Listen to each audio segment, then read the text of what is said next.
Гумилев и евразийцы. «Вообще меня называют евразийцем, и я не отказываюсь», — не раз говорил Гумилев.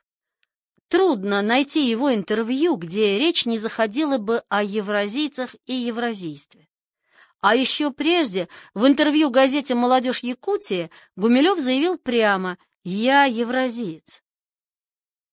Самые образованные советские интеллектуалы слышали о евразийстве задолго до перестройки. Лев Анинский упоминает неудобоваримые тени евразийцев еще в письме ко Льву Гумилеву от 25 мая 1977 года. Чевелихин и Кузьмин, ознакомившись со взглядами Гумилева на татаро-монгольское иго, тут же вспомнили о евразийстве. Себя Гумилев считал последним евразийцем. Ученики и последователи безоговорочно признали Гумилева классиком евразийства. Их сетевой журнал в начале нулевых выходил под неизменным эпиграфом из последнего интервью Гумилева: «Если Россия будет спасена, то только как евразийская держава и только через евразийство». В последние годы жизни Гумилев часто говорил и даже писал о евразийцах, но писал как-то странно. В теории этногенеза у них отсутствует понятие пассионарность. Вообще им очень не хватало естествознания. Возможно, евразийцам и не хватало естествознания, но вот чем-чем, а теорией этногенеза они никогда не занимались. Его похвалы тоже звучали очень странно. «Это была мощная историческая школа», — сказал Гумилев в интервью журналу «Наш современник». Неясно, заблуждается Гумилев или издевается. Корсавин занимался европейской медиевистикой, Вернадский — историей России.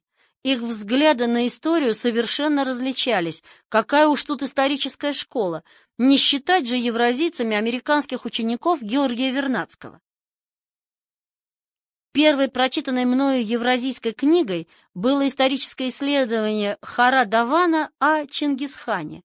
Позже я прочел в публичной библиотеке книгу Толля о скифах, вспоминал Гумилев. Более чем интересное признание. О евразийстве ираниста и птицевода Николая Толля читатель уже знает. Разберемся с Хара Даваном. Эренжен Хара Даван родился в калмыцком кочевье в 1883 году, но сумел получить хорошее образование и выйти в люди.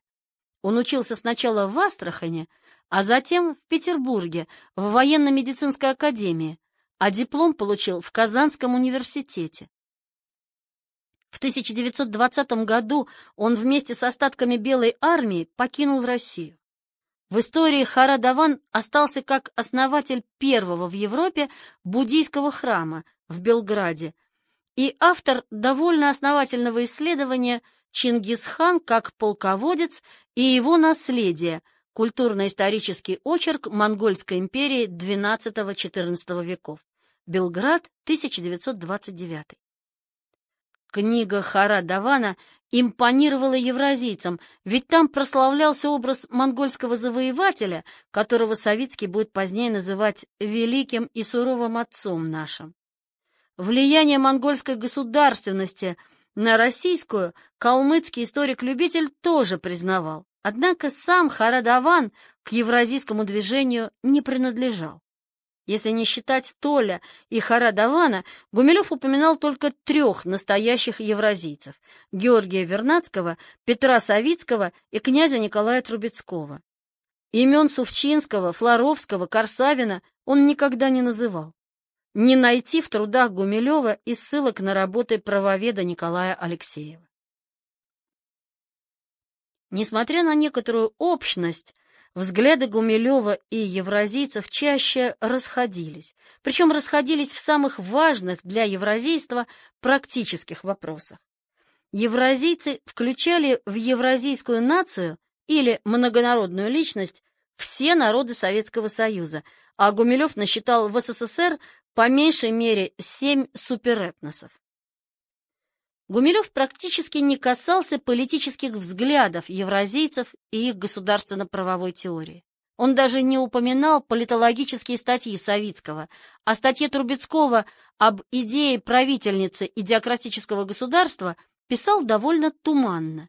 Такую сдержанность легко объяснить советской цензурой. Почти всю сознательную жизнь Гумилев провел при политическом режиме, исключавшем возможность свободно и публично высказать свое мнение на сей счет. Однако и в своих поздних интервью Гумилев, охотно рассуждавший на евразийские темы, эту тему не затрагивал. Однажды в беседе с писателем Дмитрием Балашовым Гумилев применил термин «идеократия», характеризуя теократический режим митрополита Алексия, фактически правившего при малолетнем Дмитрии Ивановиче, будущем Дмитрии Донском. Объединяющей идеей силой тогда являлось православие. Однако для более поздних эпох православную идеократию Гумилев идеалом не считал, ведь по мере расширения ареала российского суперэтноса Светлая Русь с ее относительным мировоззренческим и поведенческим единством ушла в прошлое. Интересно, что Гумилев, много и охотно критиковавший Запад, особенно в последние годы жизни, не критиковал ни либеральную демократию, ни рыночную экономику, ни тем более правовое государство. С его точки зрения, неумеренное заимствование достижений Запада плохо лишь тем, что Россия просто не готова их воспринять. Он считал, что российский суперэтнос на 500 лет моложе романа Германского. Именно поэтому западноевропейцев отличает развитая техника, налаженный быт, господство порядка, опирающегося на право. Все это итог длительного исторического развития.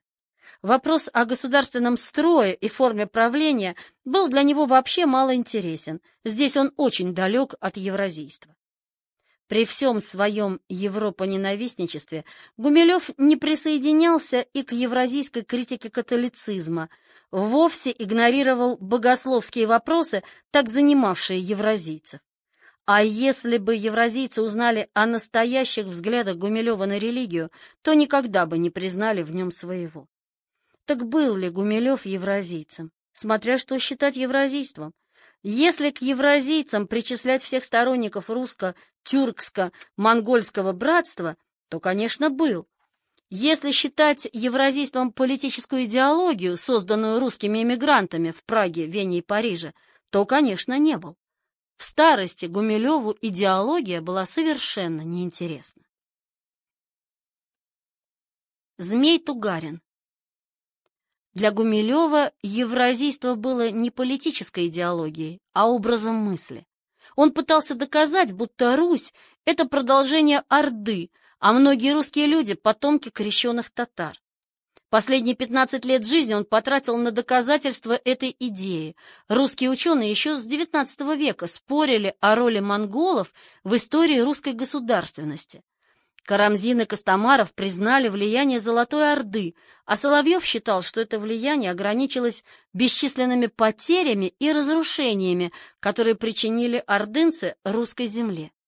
Соловьевской точки зрения держался и академик Платонов. Борис Дмитриевич Греков с присущей ему категоричностью заявил: не при содействии татар, а именно в процессе тяжелой борьбы русского народа с золотоордынским гнетом создалось русское государство с Москвой во главе. Не Золотая Орда его создала, а родилось оно вопреки воле татарского хана, вопреки интересам его власти. Долгое время эта точка зрения господствовала в советской науке. Между тем, по всей видимости, правы были как раз Карамзин, Костомаров, Савицкий, Вернадский и Гумилев. Власть великого князя Московского слишком напоминала власть великого хана, а порядки в Московской Руси мало походили на порядки древнерусских вечевых городов, где князь был не самодержцем, а всего лишь должностным лицом, нередко выборным.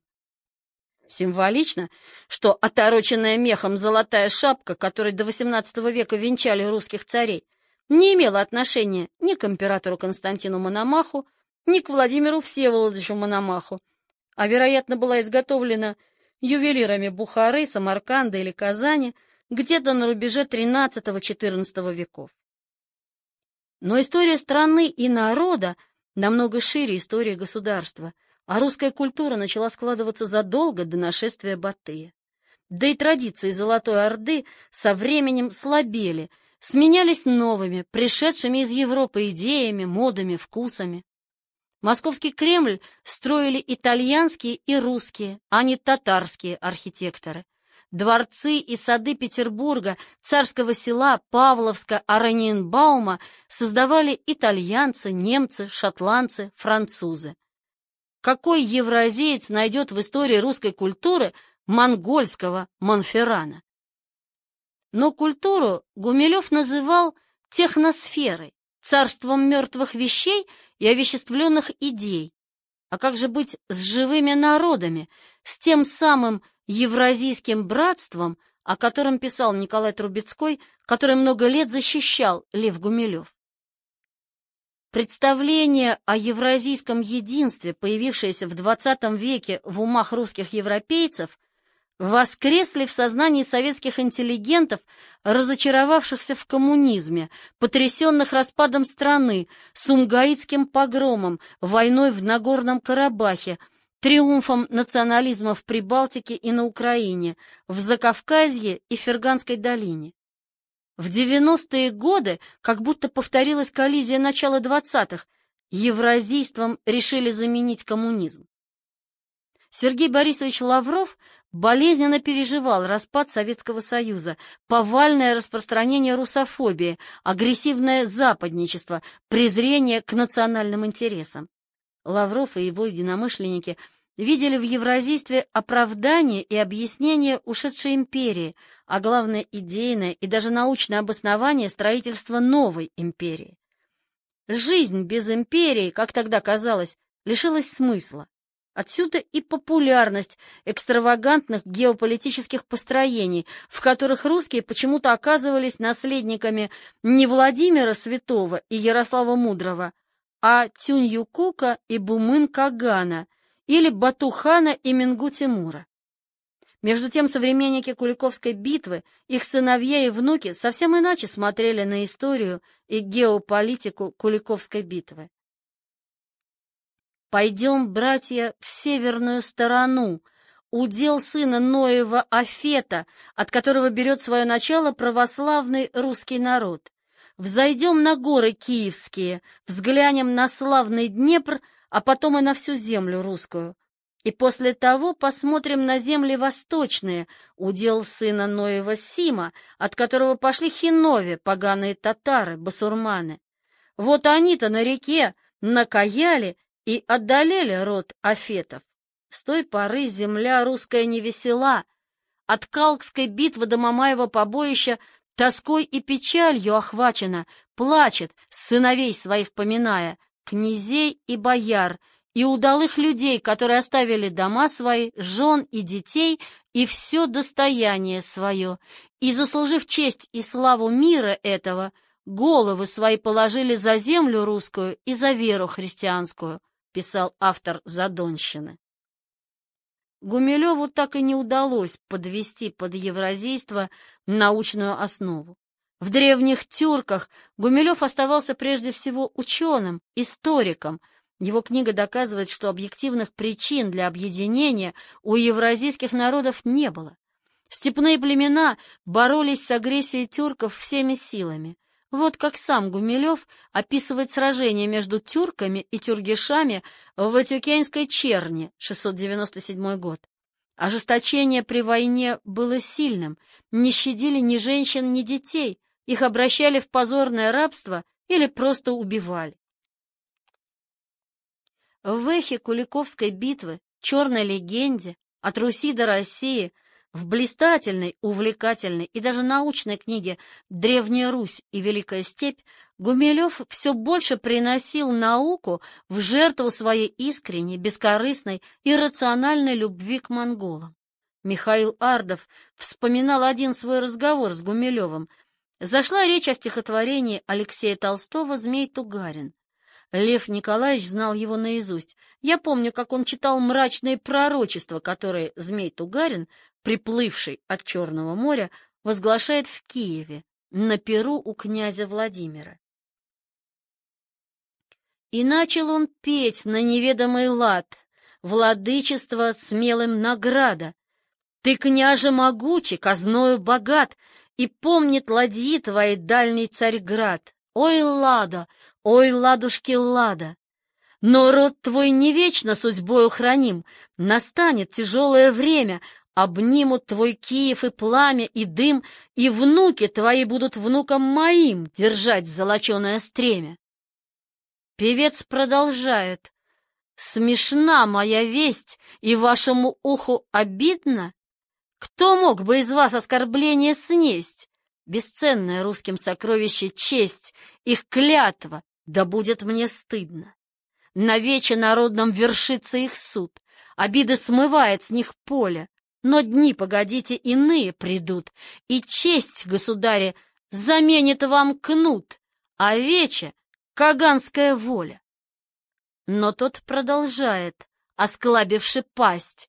Обычай вы наш переймете, на честь вы поруху научитесь класть, и вот, наголотавшись татарщины всласть, вы Русью ее назовете. Тут Лев Николаевич посмотрел на меня с некоторым лукавством и произнес. Змей Тугарин — это я. Евразийское братство. Положительная комплементарность самого Гумилева к монголам и татарам не вызывает сомнений, но можно ли то же самое сказать и о русском народе? Во времена Батыя монголы не проявляли к русским особого почтения. По версии Гумилева, великий князь Владимирский Ярослав Всеволодович был ценнейшим союзником монголов. Значит, монголы должны были отнестись к нему с почтением. Между тем, по словам Джованни дель Плано Карпини, с Ярославом в Каракоруме обращались пренебрежительно.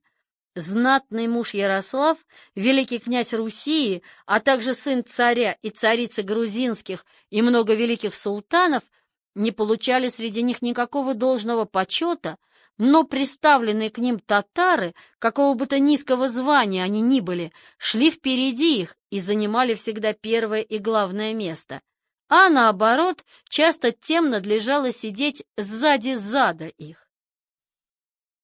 Если так относились к русским князьям, то каково жилось простым ремесленникам, которых монголы перевезли в Каракорум?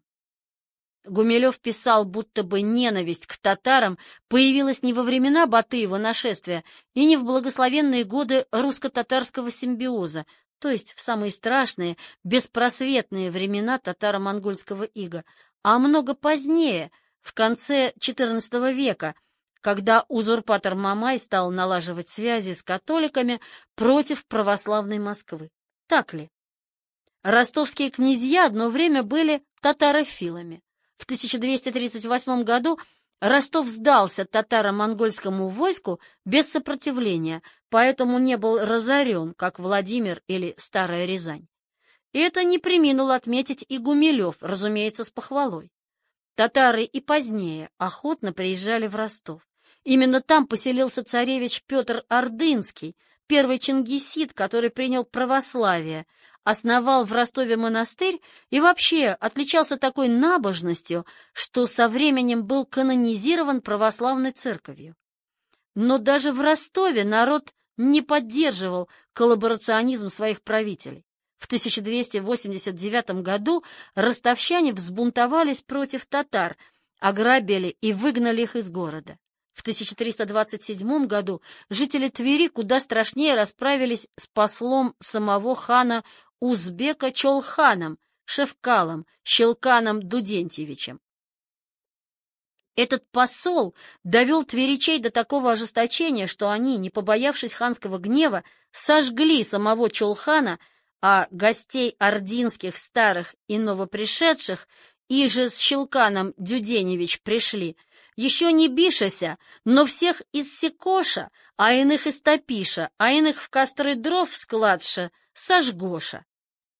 Сведения о восстании против Чолхана сохранились в Тверском летописном своде, составленном, по мнению Лурье, бесспорно до столкновения с Мамаем. В народной памяти Чолхан остался надолго. Этому событию посвящена историческая песнь о Щелкане Дудентьевиче и повесть о Шевкале. Читая русские повести, исторические песни и былины, где татары почти всегда предстают злейшими врагами русского народа, противниками русских богатырей, невольно сомневаешься в словах евразийца Трубецкого о евразийском братстве народов. Николай Сергеевич, напомним, с евразийскими народами был знаком преимущественно заочно, как лингвист. Но вот другой его соратник по евразийству, Георгий Владимирович Вернадский, был не только профессиональным, но и честным историком, а потому написал даже о вещах, которые никак не укладывались в евразийскую картину мира. Великий князь московский Василий Темный, подобно Льву Гумилеву, был татарофилом. Однажды князь попал в плен к татарам, но те обращались с ним хорошо, и Василий, вернувшись на великокняжеский престол, начал принимать татар, даже некрещенных, на службу и давать им в кормление русские города. Русские люди были крайне недовольны притоком понаехавших на русскую службу татар. Возмущением воспользовался двоюродный брат Василия Дмитрий Шемяка, соперник Василия в борьбе за власть. Шемяке удалось дискредитировать Василия, и тому пришлось пойти на уступки. Под давлением общественности, поддержанной православными епископами и митрополитом Ионой, Василий начал селить служилых татар не на собственно русской земле, а на окраине. Пусть дружественные татары стерегут русскую землю от недружественных, но чтобы на Руси не появлялись. И все-таки самое поразительное свидетельство ненависти русских к евразийским оккупантам я нашел в книге Льва Гумилева «Древняя Русь и Великая степь».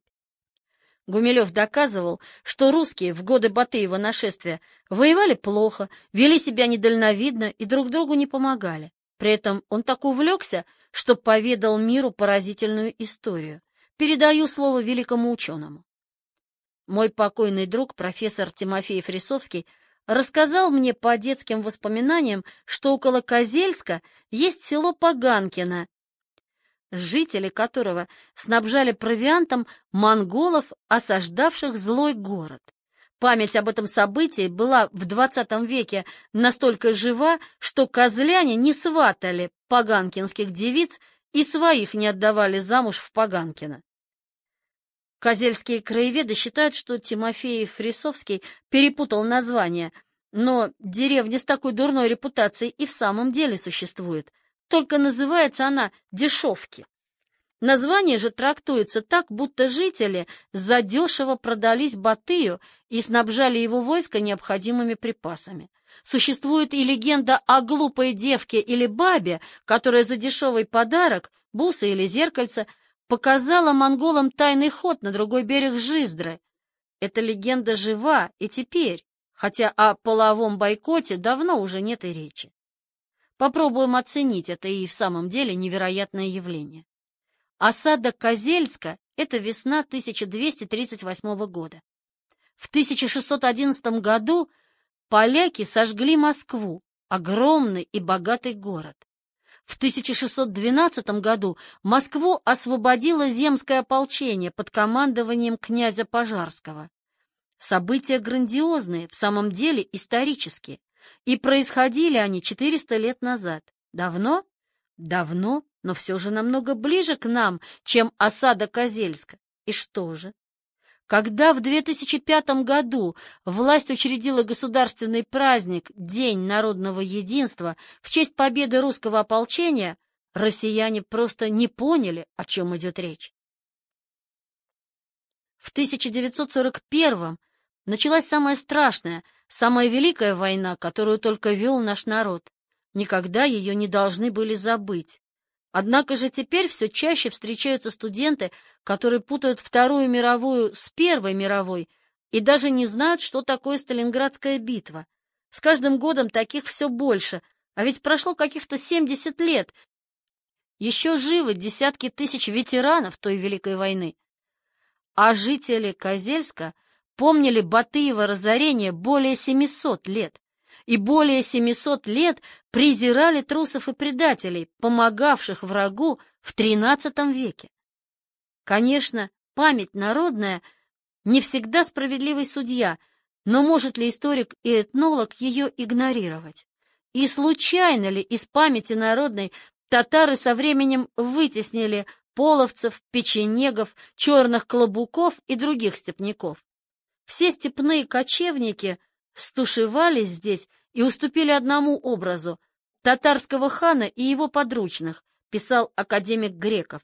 Татарская власть запечатлелась в памяти народной настолько глубоко, что в наших былинах вместо тех или иных врагов, с какими приходилось сталкиваться русскому народу на протяжении многих веков его истории, везде называются одни татаровья, олицетворением которых является царь Калин, нередко выступающий под именем Батыя Батыевича, иначе Бутыги или Бутияна Бутияновича, или же, наконец, Мамая. Бой после победы. По словам Николая Трубецкого, не русские свергли татаро-монгольское иго, а ханская ставка всего лишь переехала в Москву. Московский царь заменил ордынского хана. Вот так к русским перешла историческая задача, недавно выполненная монголами — объединить Евразию. Допустим. Только вот народы Евразии никак не хотели объединяться. К тому же московские великие князья и цари, завоевывая ханство за ханством, преследовали не какую-то абстрактную историческую или мистическую цель, а всего лишь хотели обезопасить русские земли. Казанское ханство несколько десятилетий держало в страхе жителей Мурома, Нижнего Новгорода, Владимира, Шуи, Костромы, Юрьева-Польского, Галича и даже далеких Вологды, Тотьмы, Устюга, Вятки. А ведь русские города в те годы были не столько торгово-ремесленными центрами, сколько крепостями. За их стенами русские крестьяне спасались от набегов татарских. А ведь помимо казанских набегов были еще крымские и ногайские. Вот что говорится о последствиях татарских набегов в казанской истории, написанной современником событий, бывшим русским пленником, освобожденным после взятия Казани. Многие города русские запустели от поганых. Рязанская земля и Северская крымским мечом погублены. Низовская же вся земля, Галич и Устюг и Вятка и Пермь от казанцев запустели, и было тогда беды за многие годы от казанцев и черемисов больше, чем при Батыя. Многие грады русские разрушены, и травой и быльем заросли села и деревни. Многие области опустели от варваров, и продавали русский плен в дальние страны, где вера наша неизвестна и выйти откуда невозможно. Автор казанской истории, конечно, не объективен, а его сочинение — настоящая публицистика XVI века. Но и публицистика может служить источником, а частые татарские набеги и опустошения подтверждаются летописцами. 2 октября 1552 года русские войска наконец-то взяли Казань и присоединили земли этого ханства к России. Но чего стоила эта победа? Много недель огромная русская армия с немецкими военными инженерами, с лучшей во всей Восточной Европе артиллерией, во главе с самим Иваном Грозным и его непобедимым воеводой Михаилом Воротынским, фактическим руководителем осады, стояла под стенами Казани. Но что значит стояла? Сражалась, отбивая вылазки, делая подкопы под стены и башни. Казанские татары сочинений евразийцев не читали, а потому сопротивлялись русским до последней возможности. Умирали, пишет Карамзин, но не сдавались, говоря: «Не хотим прощения. В башне Русь, на стене Русь, не боимся, поставим иную башню, иную стену, все умрем или отсидимся». В этот страшный день русские войска освободили в Казани тысячи русских пленников. Уже на обратном пути в Нижнем Новгороде царя Ивана и его воевод встречали жители и обливались слезами благодарности за вечное избавление от ужасных набегов казанских. Если бы не эта блистательная победа, то Иван Грозный, безумный и жестокий тиран, не занял бы в памяти народной такого важного места. Впрочем, победа 1552 года не означала полного замирения казанцев.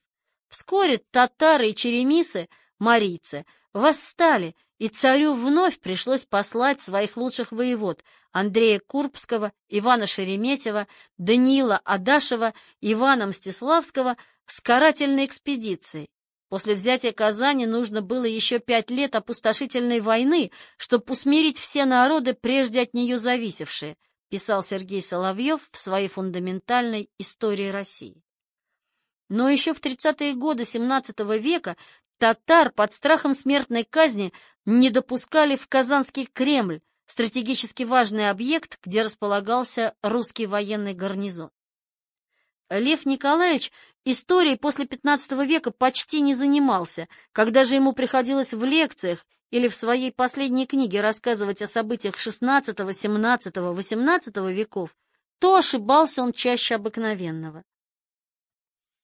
Войну с Казанским ханством он назвал единственным по-настоящему кровавым эпизодом в продвижении России на восток, встреч солнца. Эти слова простительны разве что школьнику, воспитанному на политкорректных учебниках истории.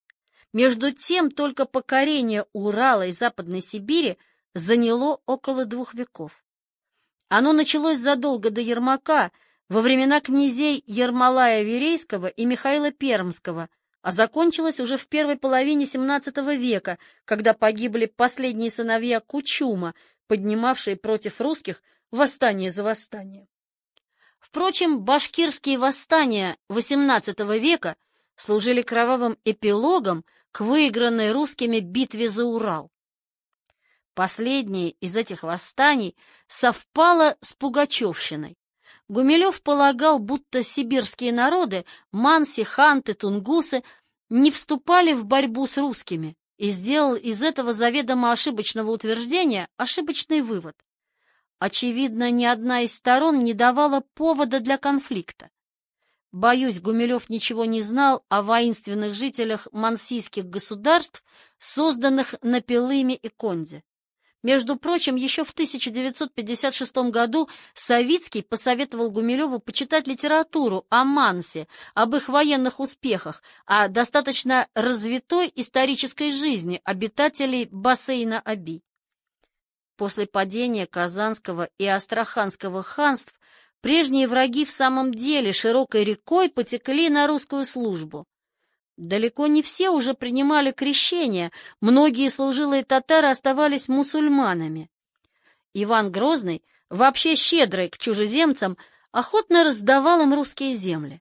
В опричнине было много не только немцев, но и татар, и черкесов, родственников второй жены Ивана IV. Каковы же последствия массового приема татар и кавказцев на русскую службу? Против ливонских немцев, шведов и поляков они воевали хорошо. Однако в 1571 году крымский хан Девлет-Гирей объявил неверным священную войну и пошел на Москву, и тогда к его войску примкнули не только нагаи, но и черкесы во главе с князем Темрюком, тестем царя Ивана. Мусульмане начали переходить на сторону крымского хана. В Поволжье вспыхнуло антимосковское восстание. Царь Иван бежал, не приняв боя, а Девлет-Гирей сжег Москву. Это было 4-е разорение Москвы татарами. Первое случилось еще при походе Батыя, 2-й раз Москву опустошила Дюденева рать, 3-й раз простодушный Тохтамыш.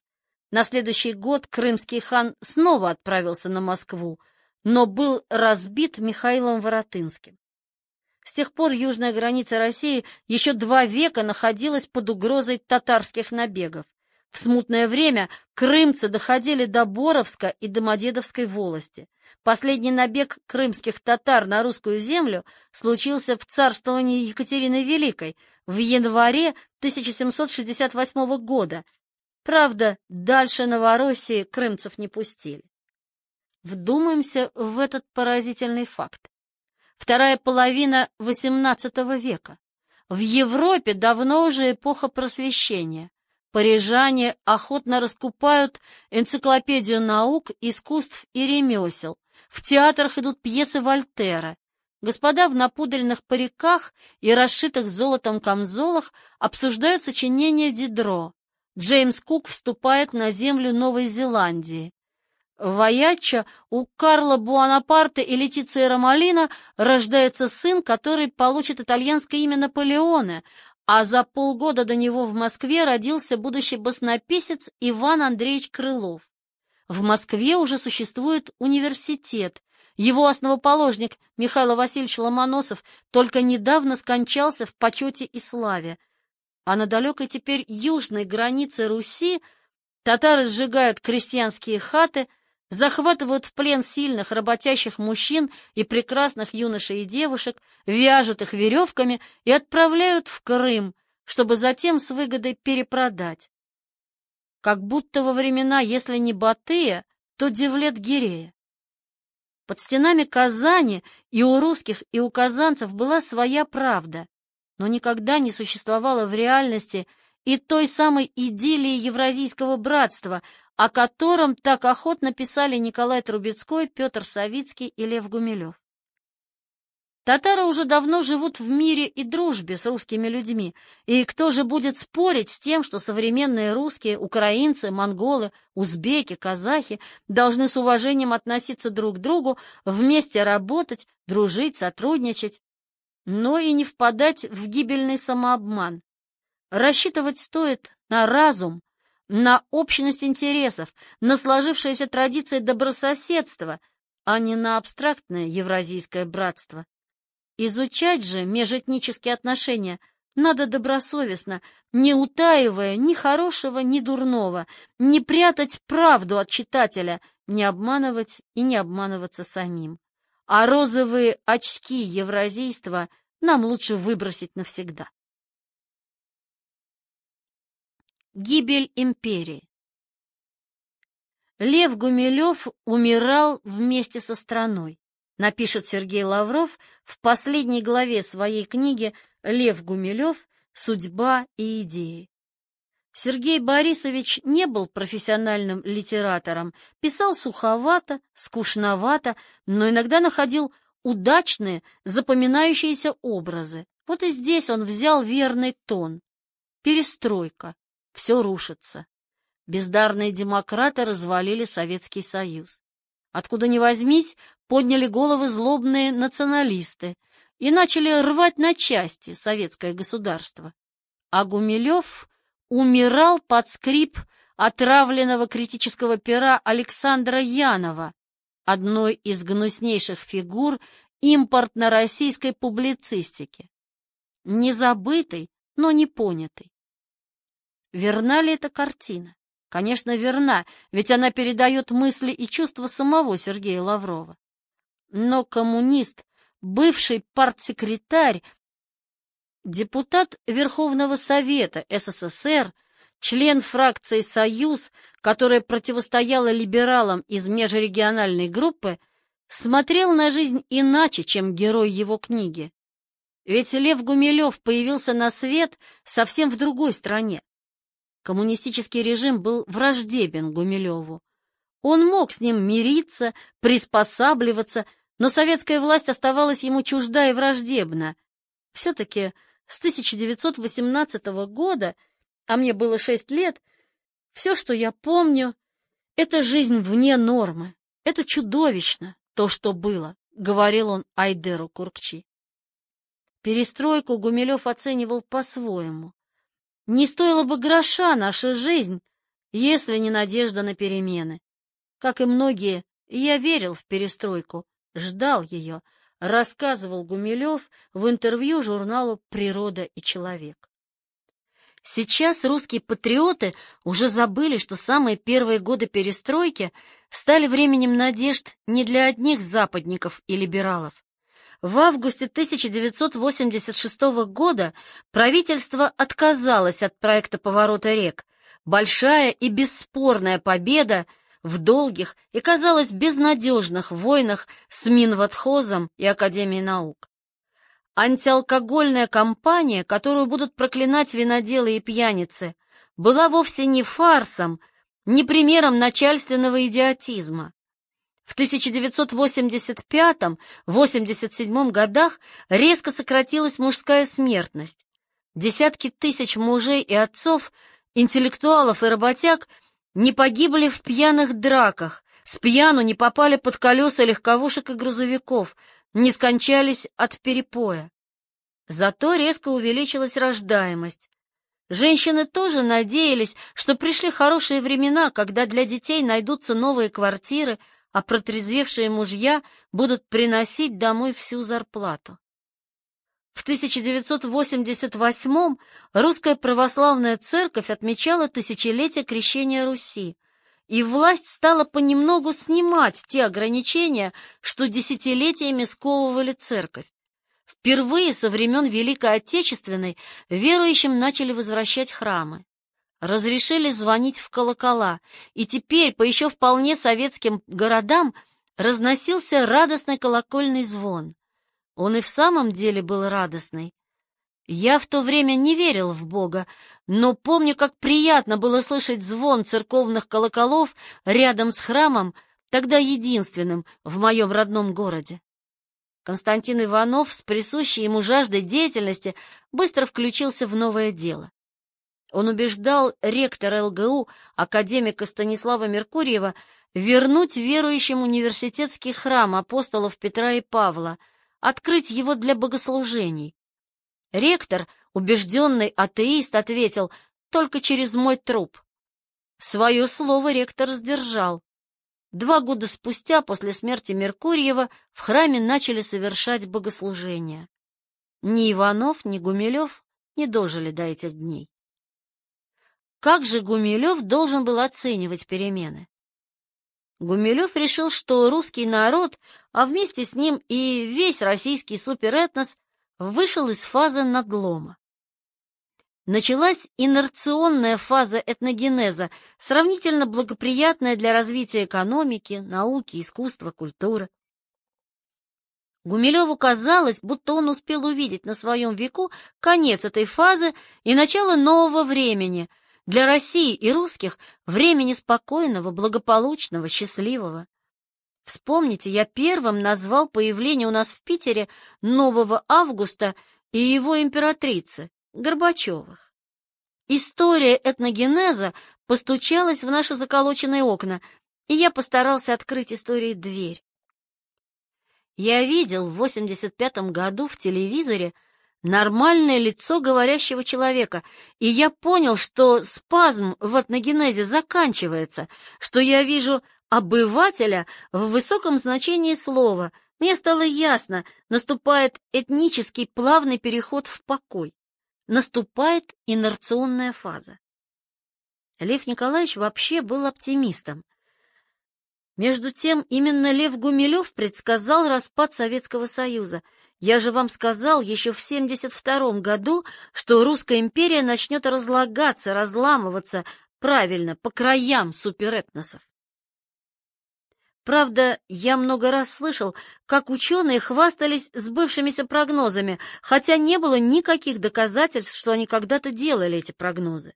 Историки и востоковеды сетуют, что руководство СССР в 1979-м перед вводом войск в Афганистан не посоветовалось с ними, с такими умными, уж они бы подсказали правильное решение, спасли бы советскую страну. Но вот беда.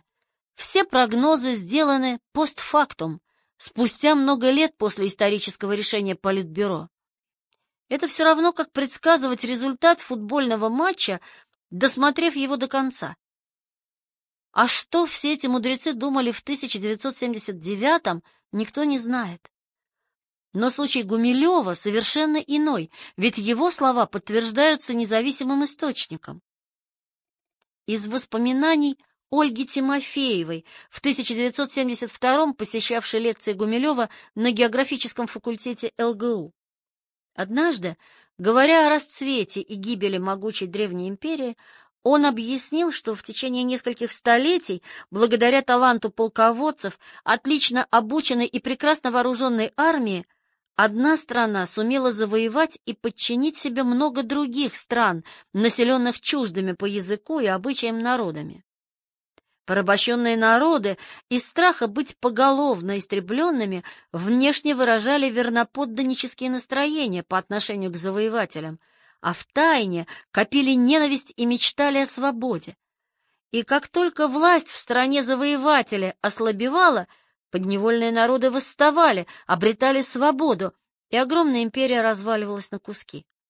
Гумилев, подробно и красочно об этом рассказавший, неожиданно задал слушателям вопрос: а не существуют ли в наше время такие сверхдержавы, которые со временем неизбежно развалятся? Никто на вопрос не ответил. То ли не поняли, то ли испугались. Между тем, в своих интервью 1988-89 годов Гумилев смотрел на будущее страны как будто оптимистично.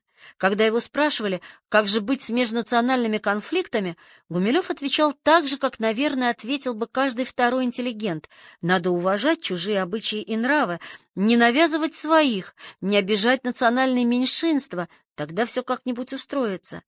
Не нужно быть Львом Гумилевым, чтобы повторять такие банальности. Но, может быть, все это говорит лишь о том, что у Гумилева тогда не было ясных представлений о задачах национальной политики? Гумилев же не раз подчеркивал, что он ученый, его дело понять, что происходит, и объяснить это людям, а принимать решения должны другие. А может быть, Гумилев не всегда был откровенен с журналистами. Он ведь понимал, что его слова станут известны миллионам. А зачем, если распад страны все равно неизбежен? Смертельно больному не всегда нужно знать правду.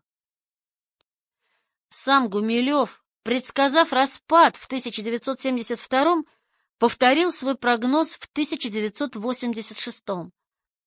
А в декабре 1990-го в интервью «Ленинградской правде» он то ли проговорился, то ли прямо заявил: не нужно исходить из мифологических представлений о сути этнических процессов и строить в соответствии с этим практическую политику.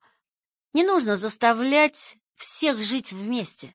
Лучше жить порознь, зато в мире. Когда опешивший корреспондент уточнил: выходит, распад Союза — благо для его народов, Лев Николаевич постарался его успокоить. Отнюдь нет.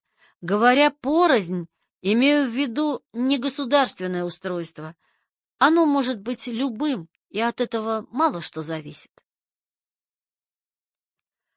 Российский суперэтнос и Средняя Азия.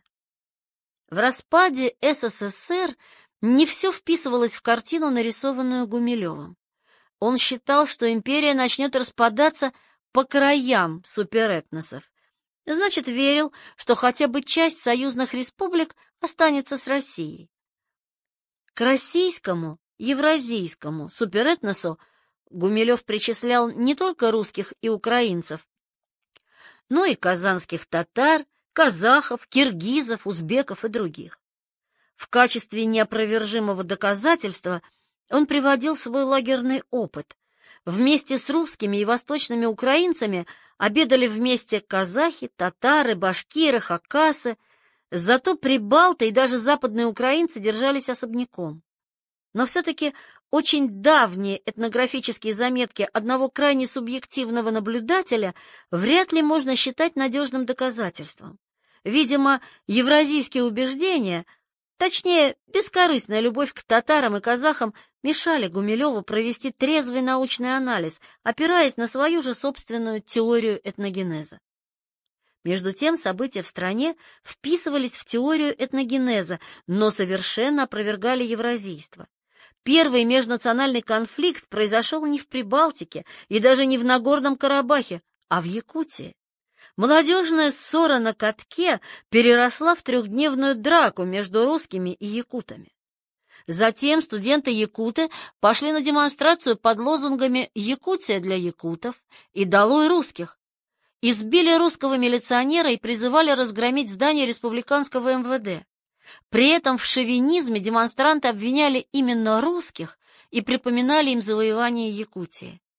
Следующий конфликт случился в Казахстане, который современные сторонники Гумилева считают цитаделью евразийства. Со сталинских времен во всех союзных республиках сложилась традиция на пост первого секретаря республиканской компартии ставить только национальные кадры. Так интернационализм, а часто и хозяйственная целесообразность приносились в жертву национализму. И оказалось, что не зря. Казахстаном с хрущевских времен управлял Динмухамед Кунаев.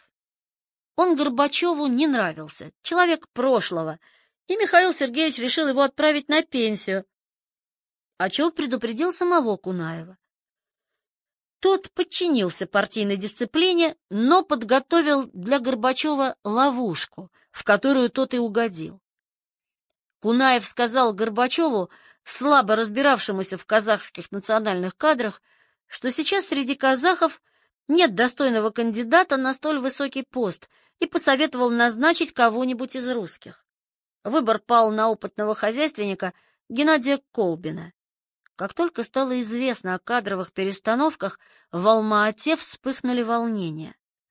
На центральной площади имени Брежнева под лозунгом «Каждому народу своего вождя» собралась толпа, которая быстро вооружилась палками, камнями, металлическими прутьями.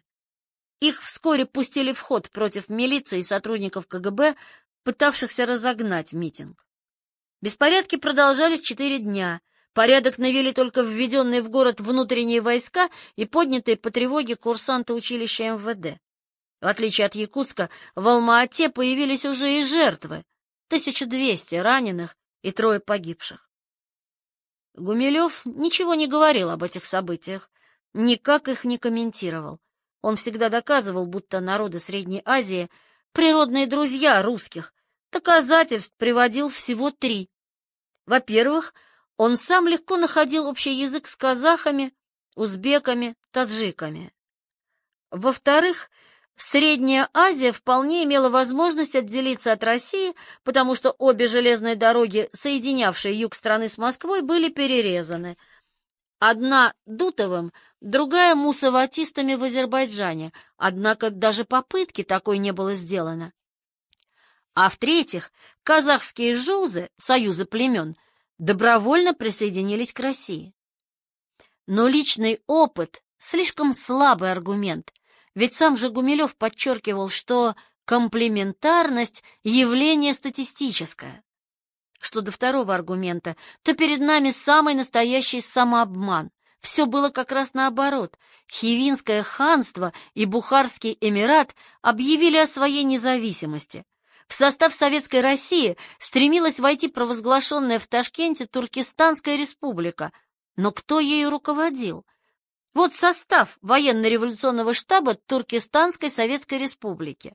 Колесов, председатель, Белов, Буренко, Калашников, Клевлеев, Федермессер, Шумилов. Это 1918 год. А вот состав Реввоенсовета Республики в 1919-м. Белов, Бригадзе, Востросаблин, Железов. Казахские же жузы попросились в российское подданство не от хорошей жизни. Они просто боролись за выживание. В первой половине XVIII века само существование казахского народа было под угрозой. С юга на казахские кочевья нападали хивинцы и бухарцы, с северо-запада — яицкие казаки и волжские калмыки. Но самая страшная опасность исходила с востока. Джунгары, западные монголы, не подозревавшие о евразийском братстве, постоянно терроризировали своими набегами казахские кочевья. Даже после того, как регулярная армия империи Цин уничтожила джунгарское ханство и перебила западных монголов, положение казахов оставалось шатким. Потому-то они и продолжали переходить под покровительство России. Система была очень удобной для казахов, ведь они получали защиту от иноплеменников, а России не служили и налогов не платили. Как только русские пытались превратить номинальную власть над казахскими жузами в реальную, начались восстания. Первое вспыхнуло еще во времена Екатерины II. На годы правления ее внука, Николая I, пришлись 2 крупных казахских восстания. Последнее восстание началось в 1916 году, а его вождь Амангельды Иманов сумел продержаться со своими повстанцами до распада Российской империи. Древний Мавераннахр был подчинен военной силой. Причем войскам Черняева, Веревкина, Кауфмана противостояли не только плохо вооруженные армии Коканда, Хивы и Бухары. На борьбу с неверными поднялись и тысячи простых сартов, как называли русские оседлое мусульманское население Средней Азии. В 1868 году генерал Кауфман взял древний Самарканд, но стоило основным силам покинуть город, как в солдат малочисленного русского гарнизона полетели камни. На помощь восставшим жителям пришла огромная армия эмира Бухарского. Русский гарнизон, запертый в цитадели, выдержал недельную осаду. 700 солдат против 65 тысяч бухарцев и десятков тысяч восставших жителей Самарканда. Выстояли и дождались подкрепления. Найдется ли русский писатель, который когда-нибудь напишет об этом? Завоевание Средней Азии осталось для нас в картинах Верещагина, участника Самаркандской обороны 1868-го.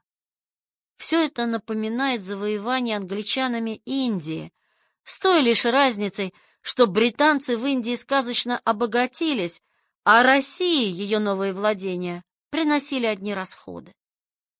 Конечно, сопротивление в Туркестане было намного слабее, чем на Северном Кавказе, где целые народы предпочитали махаджирство, изгнание, или гибель подчинению русским.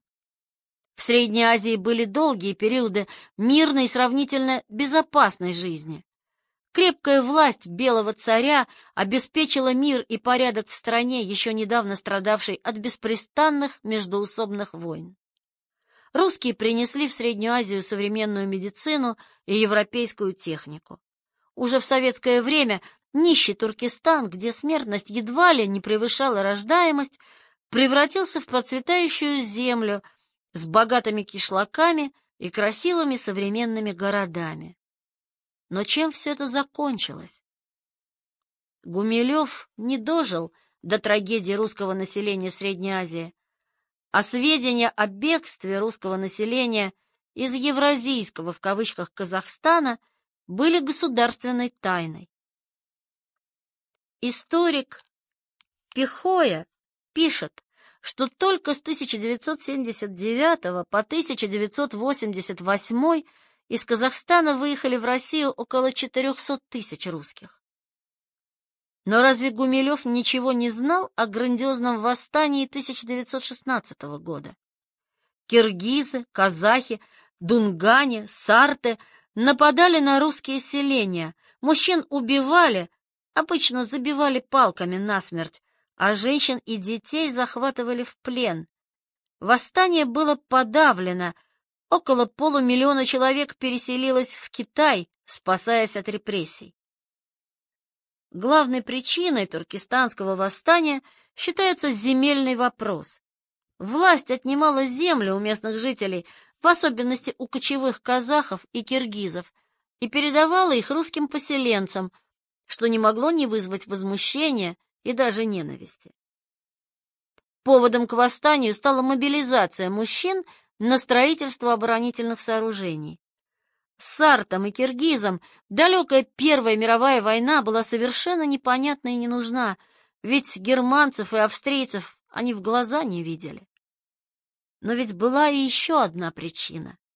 Русские устанавливали в Средней Азии привычные порядки, которые азиатам казались дикими, невозможными, неприемлемыми. Например, семиреченский губернатор велел во всех мечетях и медресе вывесить портреты императора. Висят же портреты в гимназиях, так пусть и туземцы уважают государя. В Ташкенте русские пустили трамвай. Дело хорошее, но зато предусмотрели в вагонах особые места для людей в туземной одежде.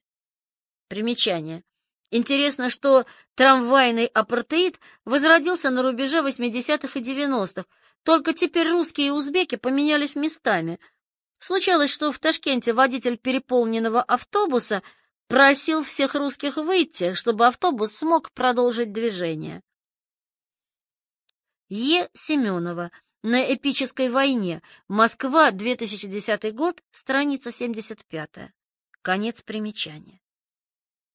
В присутствии офицеров и чиновников туземцы должны были вставать и кланяться, и неважно, кто этот туземец, резвый бача или седобородый аксакал с больными ногами.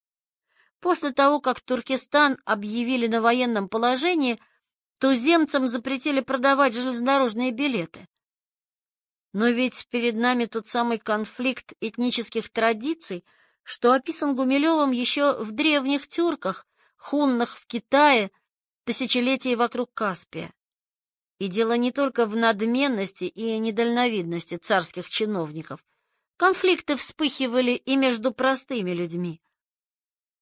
Несхожесть стереотипов поведения порождала взаимную неприязнь, высокомерие одних и глухую злобу других. Особенно дурно складывались отношения между недавними переселенцами из России и киргизами. По словам поэта и переводчика Зорина, с появлением переселенцев отношения сразу стали враждебными. Киргизов они называли собаками. Между русскими, главным образом новосельцами, и киргизами установились враждебные отношения. Со стороны русских явная, а со стороны киргизов скрытая злоба против русских. Пренебрежительное отношение некоторых русских к азиатам проявлялось и много лет спустя, уже в советское время. Из воспоминаний Михаила Ардова. В 60-х годах мой младший брат Борис был актером театра «Современник». Помнится, летом его включили в группу артистов, которая отправилась в Казахстан обслуживать целинников. Сначала они оказались в Алма-Ате и попали там на американскую выставку. И вот мой брат стал свидетелем беседы. Она происходила между местным жителем из русских и американцем. Наш соотечественник говорил: «Ну что же вы так негров не любите? Линчуете их? Вот мы тут с казахами живем, и ничего, терпим». Монархист и демократ. В октябре 1935 года в кабинете следователя Штукатурова Николай Николаевич Пунин дал показания, будто Лев Гумилев, в кавычках, высказывал симпатии принципам монархизма и считал необходимым заменить советскую власть монархией. О монархизме Гумилева поведал следователю студент истфака Игорь Поляков, а Валерий Махаев, признавший Гумилева человеком явно антисоветским, еще и уточнил: Гумилев считал правильным государственным устройством монархию. Однако реставрацию династии Романовых он считал невозможной, так как Романовы себя скомпрометировали. Лучший вариант — это монархия с консультативным советом, состоящим из дворян. Поверим на слово. Допустим, что Гумилев в 30-е годы был монархистом. При его, казалось, полной несовместимости с коммунистической властью, с миром, в котором ему, вспомним Эмму Герштейн, не было предусмотрено никакого места, монархизм Гумилева не удивляет. Но сохранил ли он верность монархизму и позднее? Уже первое следствие на долгие годы отучило Льва Гумилева разговаривать о политике даже с самыми близкими людьми. А научные работы Гумилева не позволяют причислить его к монархистам, сторонникам олигархии, демократии, аристократии. Нельзя сказать, что сильной руке тюркских каганов и монгольских ханов он симпатизировал больше, чем племенным союзам Теле, Кыпчаков, где власть хана была ограничена, или Карлуков, у которых даже не было ханской власти. В последние 10 лет жизни Гумилев уже мог без страха говорить о политике. Что же стало с его политическими убеждениями? Людмила Стеклянникова называет Гумилева убежденным монархистом и горячим патриотом. Ольга Новикова тоже считает Гумилева православным монархистом. Но сам Гумилев слова учеников и друзей не подтверждает. Монархистами могли быть люди романтически настроенные, утописты и мечтатели. Реставрации до советской России быть не может. Трамвай ушел, говорил Гумилев, разбиравшийся в законах истории намного лучше своих друзей. В одном из последних и самых значимых интервью Гумилева речь зашла как раз о монархии. На прямой вопрос, а каково было место в евразийстве монархической идеи, на ваш взгляд, Гумилев ответил: довольно слабое место они отводили в общественном устройстве России монархическому принципу. Петра I Трубецкой ругает всеми словами, а монархическая идея, он считал, может быть, а может и не быть. Он не хотел предрешать выбор народа. Самое главное — не попасть к немцам на галеру, к европейцам, то есть. Я с ним полностью согласен. Это самое главное. Как видим, особенного интереса к монархии у Гумилева не было. Он ведь не был ни политиком, ни политическим мыслителем. Главное — избавиться от западничества, а общественный строй и политический режим — дело второстепенное. Но, разумеется, Гумилев не принимал ни коммунизма, ни социализма, не сочувствовал левым. Людмила Стеклянникова записала замечательную и редкую для советского гражданина, даже такого, как Гумилев, оценку гражданской войны в Испании. Говоря об Испании, восхищался генералом Франко. Он спас страну от того, что случилось в России в 1917 году и после него, долгой гражданской войны. В гражданской войне в Испании также воевали революционеры всех мастей, в том числе и из Советского Союза, но Франко не дал себя победить, и надолго установилось над всей Испанией безоблачное небо. Гумилев был, пожалуй, прав, хотя и не изучал историю гражданской войны в Испании. Режим Народного фронта с самого начала напоминал большевистский. Республиканцы взрывали церкви, убивали священников, насмехались над верующими. Не случайно на сторону франкистов в конечном счете встало большинство испанцев, а республиканцы держались довольно долго из-за поддержки басков и каталонцев, которые традиционно боролись против кастильцев. Революционеров Гумилев вообще терпеть не мог. Он даже декабристов ненавидел. Был уверен, будто декабристы все до одного были масонами. Как видим, политические взгляды Гумилева были консервативными, хотя и довольно аморфными. Впрочем, ни критики Гумилева, ни его друзья не обращали внимания на очень интересное обстоятельство. Гумилев, много и охотно критиковавший Запад, особенно в последние годы жизни, никак не прокомментировал критику Трубецким западной демократии. На статьи евразийца Алексеева, принципиального критика либеральной демократии, Гумилев вообще не обратил внимания. Правда, по словам Ольги Новиковой, он считал, будто демократия слишком дорогостоящий способ управления. «А вы демократ, Лев Николаевич?» «Нет, ни в коем случае. Какой я демократ? Я старый солдат». Это слова из небольшого интервью Гумилева журналистке Щукиной, редактору НТК-600, сотруднице Александра Невзорова. Но эти слова сказаны уже в 1991 году, когда слово «демократ» стало антонимом слова «патриот», а демократические убеждения ассоциировались только с ненавистным Гумилеву западничеством. Но демократия — способ правления, а не только политический ярлык. А к демократической форме правления Гумилев относился очень даже сочувственно. В книге «Древняя Русь и Великая степь» есть замечательный эпизод. Дело было в начале XIV века, когда несколько епископов обвинили, как считал Гумилев несправедливо, митрополита Петра в торговле церковными должностями. И вот тут-то, пишет Гумилев, произошло неожиданное. В дело вмешался народ, потребовавший созвать собор для разбора обвинений, предъявленных митрополиту. Великий князь был вынужден согласиться с общественным мнением.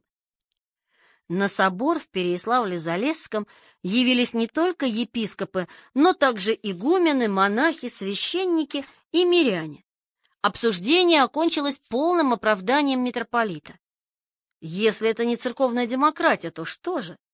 Такую форму власти Гумилев противопоставляет папской теократии и византийской симфонии императора и патриарха. Сейчас не важно, насколько соответствовала действительности гумилевская интерпретация событий 1311 года, тем более, что Гумилев нашел для них совершенно фантастическое объяснение.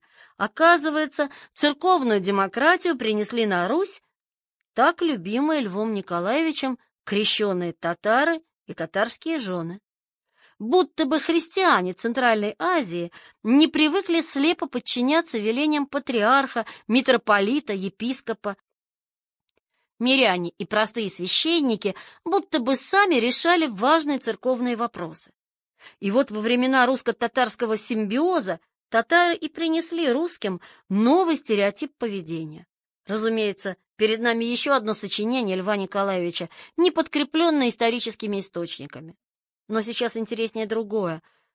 В церковной жизни Гумилеву симпатична именно демократия, а ведь религия занимала в его жизни место более значительное, чем государство. Невзоров. После того, как волевым решением товарища Сталина совсем еще молодой Лев Гумилев был освобожден из тюрьмы, он обходил политику десятой дорогой. И даже в последние годы жизни подчеркивал, что занимается историей до XVIII века, не дальше. Но рубеж 80-х и 90-х был временем настолько политизированным, что разговоры о реформах и гласности велись даже на голубом огоньке. Семьи распадались, потому что супруги разошлись во взглядах на прошлое и будущее России. Съезды народных депутатов были самыми популярными телепрограммами. Естественно, что в политику вольно или невольно вовлекали и Гумилева. Сергей Лавров был заместителем председателя комиссии Верховного Совета СССР по национальной политике и состоял во фракции «Союз». Константин Иванов баллотировался в городскую думу. Большинство друзей и учеников Гумилева держались имперских взглядов, по крайней мере, не симпатизировали западникам-либералам. Гумилев западников тоже не любил.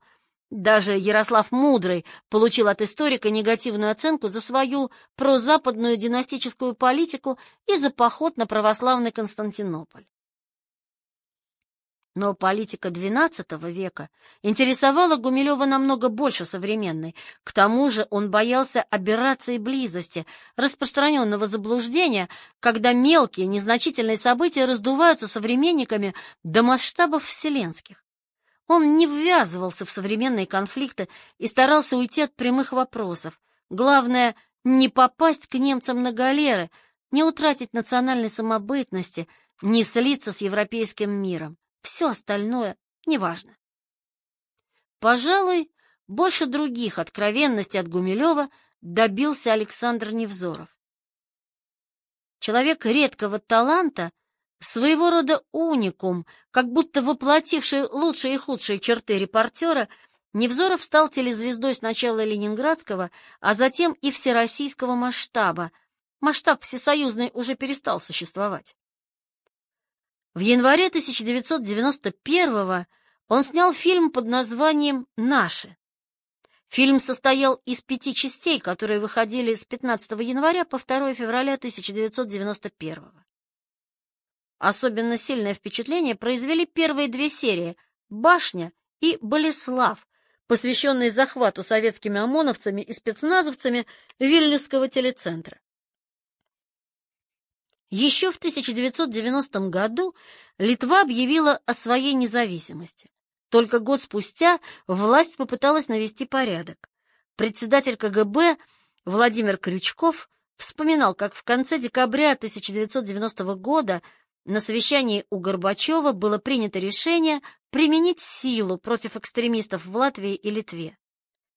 В Литве события развертывались несколько дней, с 11 по 13 января. В них участвовал спецназ КГБ «Альфа», десантники Псковской дивизии и прославленный Невзоровым Вильнюсский ОМОН. Советские войска заняли Дом печати и Вильнюсский телецентр с телевизионной башней. В боях за телецентр погибло 13 или 15 человек. Вся либеральная общественность, в ту пору многочисленная и разнородная, от донецких шахтеров до московских интеллигентов, стала на сторону литовцев. Прекраснодушное стремление защищать нашу и вашу свободу удваивалось страхом. А вдруг Литва — это репетиция для всей страны? И сами власти перепугались настолько, что никто не взял на себя ответственность за ввод войск. Президент Горбачев и министр обороны Язов заявили, будто никаких приказов десантникам Альфы и ОМОНу вообще не отдавали. Вот в этот момент сначала на ленинградском телевидении, а затем по Первому общесоюзному каналу показали первые серии наших. Даже либералы завороженно смотрели этот своего рода репортерский шедевр. На всю страну раздавались чеканные слова Невзорова. «Они стоят здесь, под башней и в башне, на всех 20 ее этажах, в танках возле чадных костерков, возле ограды, небритые, немытые, оплеванные. Через годы здесь, под башней телецентра, эти 160 десантников, ошельмованных, оплеванных, изгнанных и из армии, но все равно оставшихся здесь охранять башню, должны стоять в бронзе». Невзоров рассказывал, будто бы сам Гумилев позвонил ему в редакцию. «Я тоже наш», — сказал он изуродованным инсультом голосом. «Приходите, мы вас накормим варениками». Так ли это на самом деле, я не знаю. Но помню, в одной из невзоровских телепрограмм репортер прямо спросил Гумилева: «Вы наш?» Тот ответил: «Ну, конечно, наш. Литовцы для меня, в общем-то, чужие». Первую часть фразы воспроизвожу по памяти, вторую процитировала Чемерисская в одной из первых статей, посвященных научному наследию Гумилева. Я мог допустить неточность, но убежден, что смысла не исказил. До сих пор друзья Льва Николаевича его оправдывают, как будто он совершил нечто дурное. Между тем Гумилев вел себя достойно и честно. В январе 1991 года своя правда была у литовцев и латышей, боровшихся за независимость, своя у Болеслава Микутыновича, командира Вильнюсского ОМОНа, и Чеслава Млыника, командира Рижского ОМОНа. Они остались верны присяге. Гумилев порвал с интеллигентской традицией, заложенной еще Герценом, сочувствовать не своим, а тем, кто прав. Правыми тогда считали литовцев, а Невзоров всегда любил бороться с самым сильным противником. Вот и здесь он решил бросить перчатку обществу.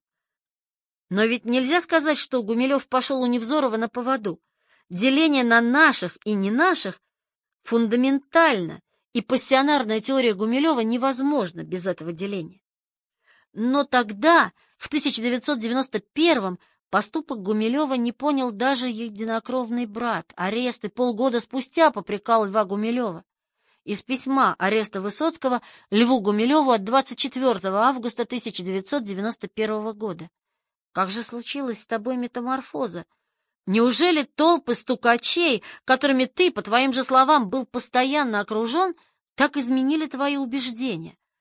Как ты мог генерала Макашова принять за генерала Корнилова, Пуговский ОМОН за доблестных юнкеров?» Невзорова в доме Гумилевых принимали. Одно время Лев Николаевич даже повесил у себя в прихожей календарь с Невзоровым, скачущим на коне. Невзорова он называл типичным пассионарием и был совершенно прав, но потом, кажется, разочаровался в нем. Думаю, что Гумилев был для Невзорова только необходимым элементом в грандиозной картине, которую он создавал своими программами «600 секунд». Сам Невзоров считает иначе. Для меня это был просто такой вот друг, очень изувеченный инсультом старичок с вечно незаправленной рубашкой. Сейчас Невзоров с гордостью говорит, что учился военному делу у Александра Лебедя и Льва Рохлина, а истории у Льва Гумилева. По словам Невзорова, Гумилев с ним «занимался» в кавычках и дарил свои книги с дарственными надписями. Если Невзоров и Гумилев впервые встретились зимой 1991-го, то их занятия могли продолжаться чуть больше года, хотя вряд ли они уж так часто встречались. Невзоров был занят новыми съемками, а Гумилев тяжело болел. Исторические взгляды Невзорова бесконечно далеки от гумилевских. Невзоров верит в прогресс и считает, будто Россия отстала от Запада на 700 лет. Между тем, в теории Гумилева нет места для религии прогресса. Часть 21. Прощание с Петербургом. В конце жизни Гумилеву снова пришлось менять квартиру. Еще в апреле 1988-го соседи Гумилева переехали в новый дом, а Лев Николаевич с Натальей Викторовной остались хозяевами всей двухкомнатной. Они даже начали делать ремонт, но Гумилеву было жалко времени, поэтому с ремонтом не спешили. Как выяснилось, не зря. Как раз под домом на Большой Московской строили станцию метро Достоевского, прокладывали переход с Достоевской на Владимирскую. В результате дом начал оседать, жить в нем стало опасно, и в конце 1989-го городские власти стали расселять жильцов. Квартиры давали на окраинах, в далеких спальных районах. Получили свой ордер и Гумилевы. Они должны были уехать на озеро Долгое. Но Гумилев ехать отказался, ведь такой переезд стал бы настоящей ссылкой. Метро «Комендантский проспект» тогда еще не построили, автомобиля у Льва Николаевича не было. Спальный район — это в сущности другой город, совсем не похожий на тот старый Петроград-Ленинград, куда его возил отец, где Левушка гулял в 20-е с Павлом Лукницким, куда переселился в 1929-м. Дорогие берега Фонтанки навсегда ушли бы из его жизни, а остаток дней он вынужден был бы коротать среди безликих многоэтажек. Гумилев подарил свой ордер соседям, а сам остался в аварийном доме. И все-таки переехать пришлось. По словам Козыревой, помог с переездом Михаил Александрович Дугин, старый знакомый Ахматовой, советский поэт-фронтовик и большой начальник. Дудин был человеком очень энергичным, несомненно, пассионарным. Его усилиями в Ленинграде появился музей защитников Ханка и зеленый пояс славы от Ладоги до Ленинграда. Он и выхлопотал для Гумилева новую отдельную квартиру в центре города, в самом начале Коломенской улицы, на перекрестке с Кузнечным переулком. От старой квартиры Гумилева минут 7 или 10 пешком. Я не стану описывать эту небольшую двухкомнатную квартиру. Петербуржцы знают последний адрес Гумилева. Теперь на улице Коломенской, 1, находится мемориальный музей-квартира. А все остальные могут легко найти в интернете фотографии рабочего кабинета Гумилева. Трудно разыскать только фотографии кухни с довольно приличной для начала 90-х газовой плитой, до сих пор работающим холодильником, хорошим японским телевизором и очень скромным зеленым кухонным гарнитуром. Спальня же не сохранилась, зато на вешалке висят его пальто и шляпа, а посетители музея, случается, оставляют свои шубы и куртки рядом, на соседних крючках. По словам Людмилы Стеклянниковой, Гумилев переезд на новую, самую комфортабельную в его жизни квартиру воспринимал без радости. Вскоре после переезда у Гумилева случился инсульт, он был частично парализован. Гумилев начал поправляться, даже шутил: «Меняю инсульт на 2 инфаркта», но здоровье к нему так и не вернулось. Гумилев как-то спросил Ольгу Новикову: «Вот все думаю, почему после инсульта выжил? Зачем меня Господь оставил еще жить? Что я еще не сделал?» После 1956 года жизнь Гумилева была совершенно подчинена его призванию. В 1987-м, начале 1988-го, когда еще не вышли «Этногенез», «Древняя Русь» и «География этноса в исторический период», Он не хотел умирать и был уверен, что не умрет, пока не окончит работу. Из интервью Льва Гумилева альманаху библиофила. У меня много написано про монголов, но я не даю в печать, чтобы не умереть. Пока в столе лежит незаконченная рукопись, требующая работы, она спасает меня от смерти. В 1986-м Баксы, казахский шаман, предсказал ему смерть через 5 лет и 7 месяцев, то есть в 1992 году. Сам Гумилев говорил, что и не рассчитывал на такую долгую жизнь. Он готовился умереть еще в середине 50-х, не надеялся дожить до конца лагерного срока. Каждый день в лагере был как последний. В конце 50-х, начале 60-х Гумилева настолько мучила язва, что он, случалось, жаловался своему первому ученику: «Геля, я скоро умру». Даже в 1988-м он говорил, что умрет в 1991-м, на год раньше предсказанного шаманом. Но прав оказался все-таки шаман. С начала 80-х здоровье Льва Николаевича становилось все хуже. К язве двенадцатиперстной кишки и спазму френикуса добавилась тяжелая болезнь ног, из-за которой его теперь под руки вводили в аудиторию. Наталья Казакевич, много лет не видевшая Льва Николаевича, встретила его снова зимой 1984-го на 10-й линии Васильевского острова, где Гумилев читал лекцию в одной из университетских аудиторий. Учеников почему-то не оказалось рядом, машины у Гумилева не было, поэтому пошли к метро. Льва Николаевича мучили боли в ногах. «Еще год тому назад я мог бы погулять с вами по линиям», — грустно заметил он. Лев Николаевич шел, пересиливая боль. Время от времени он прислонялся спиной к стене дома и поднимал поочередно ноги, чтобы боль отпустила. Казакевич, со слов Гумилева, назвала его болезнь облитерирующим энтеротериитом, хотя симптомы указывают скорее на запущенную варикозную болезнь. В конце 1984-го впервые с лагерных времен вернулась болезнь сердца. Вскоре ему поставили еще один грозный диагноз. Несколько раз он падал в университете после лекции, выключалось сознание, вспоминала Людмила Стеклянникова.